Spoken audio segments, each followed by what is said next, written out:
വയനാട് ജില്ലയിൽ വേനൽ കടുത്തതോടെ പ്രതിസന്ധിയിലായി വാഴ കർഷകർ. ചെറിയ രീതിയിൽ മഴ പെയ്തെങ്കിലും കടുത്ത വെയിലിൽ കരിഞ്ഞുണങ്ങിയ വാഴകളെല്ലാം നിലം പതിക്കുകയാണ്. വിപണിയിൽ എത്തിച്ചാൽ തുച്ഛമായ വിലയാണ് കർഷകർക്ക് ലഭിക്കുന്നത്. മഴ പെയ്തിട്ടും വാഴ കർഷകരുടെ ദുരിതം അവസാനിച്ചില്ല. വേനലിൽ കരിഞ്ഞുണങ്ങിയ വാഴകളെല്ലാം ഒരു മഴ പെയ്താൽ ഒടിഞ്ഞു തൂങ്ങുകയാണ്. ലക്ഷക്കണക്കിന് രൂപയുടെ വാഴയാണ് ഓരോ കർഷകനും ഇത്തവണ നഷ്ടമായത്. ജില്ലയിലാകമാനം 323 ഹെക്ടർ വാഴകൃഷി നശിച്ചെന്നാണ് കണക്ക്. വാഴ ഉണക്ക് കൂടിയിട്ട് ഈ കവിളിൽ വെച്ചിട്ട് ഒടിഞ്ഞു തൂങ്ങുകയാണ്. മുക്കുന്നതിന് മുന്നേ തന്നെ ഒടിഞ്ഞു തൂങ്ങുകയാണ്. ഒടിഞ്ഞു തൂങ്ങിയ വാഴ എടുക്കാൻ ആളില്ല, മാർക്കറ്റിൽ എടുക്കാൻ ആളില്ല. അതുകൊണ്ട് കർഷകർക്ക് ഭയങ്കരമായ നഷ്ടമാണ് ഇപ്പോൾ ഉണ്ടായിക്കൊണ്ടിരിക്കുന്നത്. വില 18 രൂപയാണ് കായിൻ്റെ വില.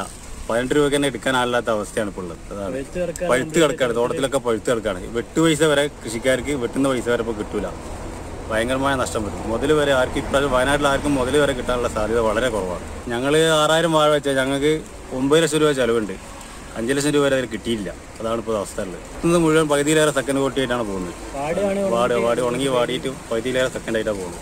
40 രൂപ വരെ ലഭിക്കുന്ന വാഴക്കുലകൾക്ക് ഇപ്പോൾ ലഭിക്കുന്നത് 18 രൂപ മാത്രമാണ്. കൊല കൊത്താനാകുമ്പോൾ ശക്തമായ മഴ കൂടി പെയ്യുകയാണെങ്കിൽ കർഷകർ കഷ്ടത്തിലാകും.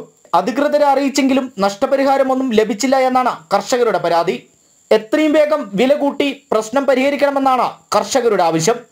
ജനം, വയനാട്.